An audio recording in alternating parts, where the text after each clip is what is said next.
you ever really thought about what goes into a perfect manicure? It's way more than just picking a pretty color. We're going to dive into the nitty-gritty, because a great manicure is actually a pretty technical procedure. It's this amazing mix of art, but also a serious understanding of hygiene and health. So let's pull back the curtain and see what's really going on. Right. So you're sitting in the salon chair. What's the real difference between just getting your nails painted and getting a service that's actually safe, professional, and is going to last? That's the big question we're tackling today. Okay, first things first. It all comes down to this: safety and hygiene. These are the absolute 100% non-negotiables. Think of it as the foundation for everything else. Get this right, and you're protecting everyone involved, the tech and the client.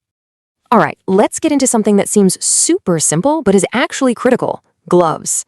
And look, it's not just about slapping on any pair. It's about using the right ones. On one hand, you've got latex. They're great for feeling what you're doing, really high tactile sensitivity. But, and it's a big but, they carry a pretty serious allergy risk. For you and your tech. That's where Nitrile comes in. It's synthetic, way stronger, less likely to get punctured, and best of all, it's totally allergy safe. It's no wonder it's what most pros reach for these days.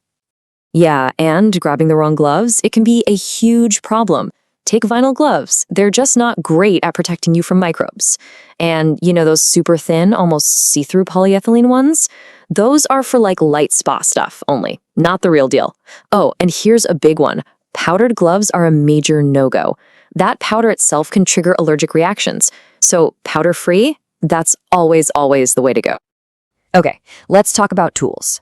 For a nail tech, these things are a serious investment, right? And it's shockingly easy to ruin them.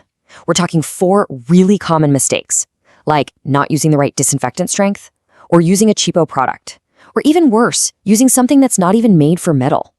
All of that leads straight to rust. But here's the kicker, the one you really need to remember. Never, ever, ever put wet instruments in a sterilizer. It is a one-way ticket to corrosion, guaranteed. So you want to do it the right way? Here's the playbook. After disinfecting, you've got to rinse those tools thoroughly. Get every last bit of that chemical off. Then, and this is key, they need to be completely 100% bone dry. Now, when they're in the sterilizer, don't crank the heat or the time way up thinking more is better. It's not. You can actually damage the steel. And here's the real pro move. When the cycle's done, just leave them alone. Let them cool down inside the sterilizer. That slow, gradual cool down is what keeps the metal strong and in perfect shape. All right, so we've got hygiene down. What's next? Well, this is huge. Before a single tool comes near your nails, a real pro is going to do a health check. And I don't mean just a quick glance. I'm talking about a proper, critical look at the health of your nails and the skin around them. So what exactly are they looking for? Well, they're checking for any little cuts or rashes on your skin. They're looking at the nail itself, the color, the shape, the texture. They're checking out the cuticle area for any peeling or redness. And maybe most importantly, they're on the lookout for any of those telltale signs of a fungal infection. This whole checkup is so important because it lets them tailor the service just for you and make sure they aren't about to cover up or even worsen a problem. And that brings us perfectly to our next topic, because a trained eye can see a lot of things the rest of us might miss. Being able to spot potential health problems, that's not just a bonus skill for a nail tech, it's a core part of the job. Okay, let's talk about a really common one you might see. It's called onycholysis. Basically, it's when your nail plate starts to separate from the nail bed underneath. It usually looks like a white or grayish spot. It can happen from an injury, or it could be linked to skin conditions or even other health stuff. A good tech knows that spotting this is the very first step to handling it responsibly. So if your tech sees this, here's what should happen. There's a very clear protocol. Step 1, whatever coating is on that nail has to come off immediately. Step 2, they should tell you to see a doctor just to make sure it's nothing serious. Then they'll carefully file down the part of the nail that's lifted so it doesn't catch on anything. And please listen to this. Don't try to fix it at home with things like vinegar or iodine. You can actually make things way worse. Here's another big one, and this one is tied directly to gel or acrylic manis. It's called Pseudomonas. You know when your polish starts to lift at the edges? Well, that creates this tiny little gap. Moisture gets in there, and suddenly you have this perfect little dark, damp greenhouse for bacteria to grow. That's what causes that unmistakable greenish color under the nail. And that is exactly why you can't just ignore it when your manicure starts lifting or try to wear it for way too long. And this right here, this quote really says it all.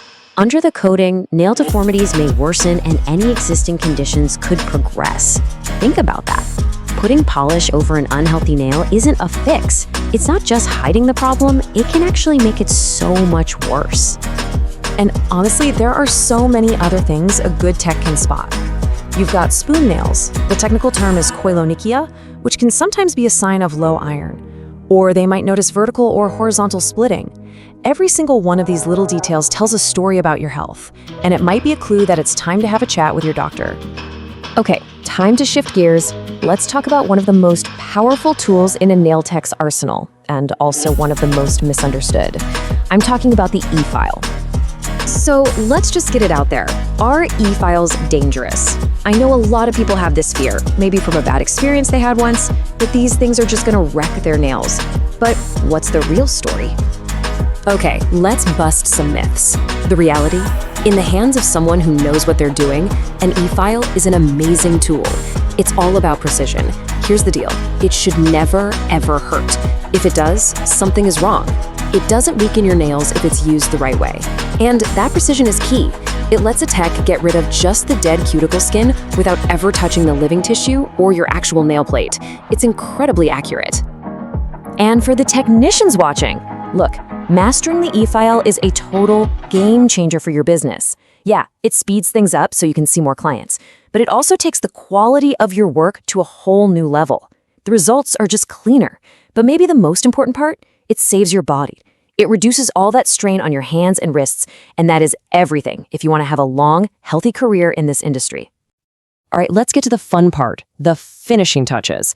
We're going to talk about the products that make everything look perfect, because just like with tools, there's a real science to picking the right ones.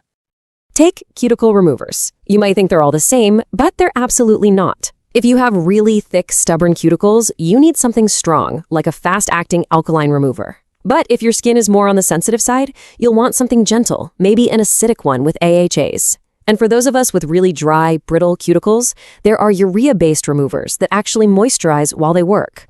See? Totally different tools for different jobs. It's the exact same story with cuticle oil. You have to ask, what's my goal here? If you really want to feed your nails and skin with vitamins, then you're looking for natural, plant-based oils. Think jojoba or almond oil. If you want some extra therapeutic punch, maybe something antibacterial, then adding an essential oil like tea tree is a great idea. But if you just want to seal in moisture and create a barrier, good old mineral oil will do the trick.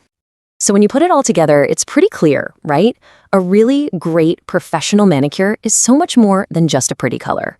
It's this incredible balance of artistry, deep health knowledge, and a serious commitment to hygiene. It's where the science and the skill come together. So I want to leave you with one final thought, a question for you to take with you.